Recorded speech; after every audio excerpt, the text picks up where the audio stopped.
आपका form 19 reject किया गया है और रिजेक्ट में क्या लिखा है ध्यान से हम पढ़ते हैं। कहा गया है कि कंट्रीब्यूशन जो है ना वो डेट ऑफ एग्जिट के बाद भी रिसीव हो रहा है। काइंडली अपडेट कीजिए डेट ऑफ ज्वाइनिंग और एग्जिट को और फिर अप्लाई कीजिए। तो क्या मतलब बना इसका हम समझते हैं। देखिए ऐसा होता है, मैं आपको प्रैक्टिकल ही दिखाता हूँ। चलिए यहाँ पे आप देख लीजिए कि अगर यहाँ पे मेंबर ने एग्जिट हो चुकी है मेंबर की, तो पीएफ ऑफिस का कहना है कि भाई साहब यहाँ जो एग्जिट हो गई ना, आपकी कंपनी ने इसके बाद भी पैसा जमा किया है। तो यहाँ हम कैसे चेक करेंगे इसको चेक करने के लिए हमें यहाँ पे हमने सबसे पहले देख ली कि हमारी एग्जिट डेट ये है, ठीक है। अब हम जाएंगे पासबुक में और पासबुक में देखेंगे कि हमारा कंट्रीब्यूशन कब तक आ रहा है। इसके लिए हम पासबुक पे टच करते हैं। पासबुक पे टच करने के बाद हम ईयर सेलेक्ट करते हैं। तो आप यहाँ देख सकते हैं कि यहाँ पे जो पैसा जमा हुआ है वो नवंबर 2022 का जमा हुआ है। आप एग्जिट डेट देख रहे हैं यहाँ 8 नवंबर 2022 की, और यहाँ पे कंट्रीब्यूशन देख रहे हैं नवंबर 2022। तो इसका मतलब ये बनता है कि हमारा जो एग्जिट है और जो हमारा कंट्रीब्यूशन है वो मैच कर रहा है। तो क्या मैं इसी एग्जांपल की बात कर रहा हूँ? मैं इस एग्जांपल को बस आपको दिखाने के लिए बता रहा हूँ कि आप कैसे चेक करोगे कि जो आपका रिजेक्शन में लिखा है वो सही है या गलत है। तो आपको ऐसे चेक करना है, पहले सर्विस में जाना है, अपना सर्विस हिस्ट्री में देखना है कि आपका एग्जिट मंथ क्या है। जो आपका एग्जिट मंथ है उसी मंथ तक आपका कंट्रीब्यूशन होना चाहिए।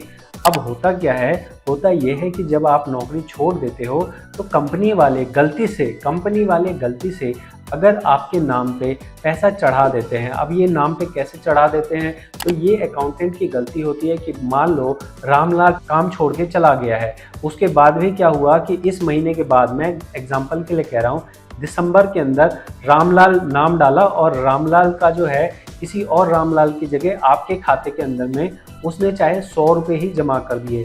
तो अगर 100 रुपये भी जमा कर देगा ना तो भी पीएफ ऑफिस में ये रिजेक्शन का रीज़न बन जाएगा। और यहाँ पे अब क्या होगा, अब यहाँ पे दो ऑप्शन रहते हैं, या तो इस एग्ज़िट को बदल के वहाँ तक कर लिया जाए जहाँ तक आपका पैसा जमा हो रहा है। आमतौर पे मैंने ऐसा देखा है कि यहाँ पे जो एक्स्ट्रा जमा होता है वो 1 महीने नहीं, ये कई महीनों तक जमा होता है। तो ऐसे में ये कहा गया कि भाई या तो आप अपनी एग्जिट डेट को नवंबर से सरका के उस डेट तक कर लो जिस डेट तक आपका कंट्रीब्यूशन जमा हुआ है, या फिर दूसरा ऑप्शन जो लंबा प्रोसेस है वो ये है कि पीएफ ऑफिस ऐसा नहीं ऑप्शन देता है कि आपने जो पैसा जमा कर दिया है वो हम आपको रिफ़ंड कर देंगे। ऐसा कोई ऑनलाइन प्रोसेस नहीं है जिसमें ये कर सके, ठीक है। ऐसा ज़रूर होगा कि मान लो रामलाल का अकाउंट के अंदर जमा कर दिया, जबकि वो किसी और का तो पैसा होगा ना, तो जिसका पैसा होगा वो भी कंपनी का अकाउंट होगा और जिसने गलती से जमा कर दिया वो भी कंपनी के ही अकाउंट में है। तो अगर कंपनी की तरफ से एक लेटर बनता है और काफ़ी वर्किंग देनी पड़ती है तो इसमें जो सही आदमी है उसके अकाउंट में पैसा ट्रांसफ़र हो जाएगा और आपके अकाउंट से पैसा निकल जाएगा। तो ये सब प्रोसेस क्या आप खुद से कर सकते हैं? बिल्कुल नहीं कर सकते हैं। इसके लिए आपको कंपनी की हेल्प लेनी पड़ेगी, और साथ में ही अगर आपको अपना ज्वाइनिंग डेट और एग्जिट डेट ठीक करना हो तो आपको क्या करना होगा, जॉइंट डिक्लेरेशन फॉर्म भरना पड़ेगा।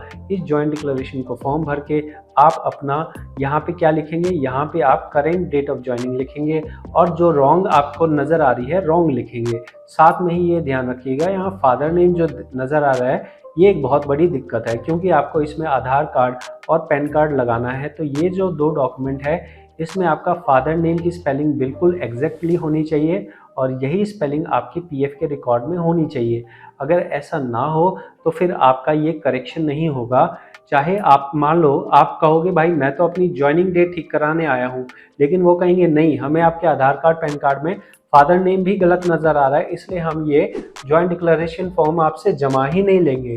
तो भाई जो मैं आपको कह रहा हूँ ये एक प्रैक्टिकल अनुभव है, ये प्रैक्टिकल अनुभव आपको कहीं और नहीं मिलेगा।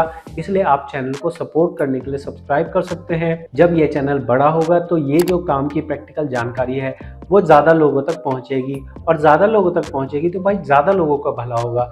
इसलिए कह रहा हूँ कि चैनल को सपोर्ट कीजिए, और साथ में ही अगर आपका पीएफ का और कोई भी डाउट है तो आप प्लेलिस्ट में जाके खुद से उसको सॉल्व कर सकते हैं। अगर पीएफ ईएसआई कंसल्टेंट बनना चाहें तो कोर्स ज्वाइन कर सकते हैं। अगर पर्सनली कंसल्ट करना हो कि भाई मेरे को कंसल्टेंट नहीं बनना, बस मुझे जो मेरी प्रॉब्लम है उसका सॉल्यूशन जानना है। ऐसा नहीं है कि भाई मैं कोई जादूगर हूँ कि ये लो ज्वाइनिंग डेट गलत है, लाओ इधर से आलू डालो, इधर से सोना निकाल देता हूँ, ऐसा नहीं है। मैं सिर्फ आपको सही तरीका बता सकता हूँ। अगर आप सही तरीका फॉलो करेंगे तो आपका काम हो जाएगा। और मिलते हैं अगली जानकारी भरी वीडियो में। इस वीडियो में इतना ही। बहुत बहुत धन्यवाद।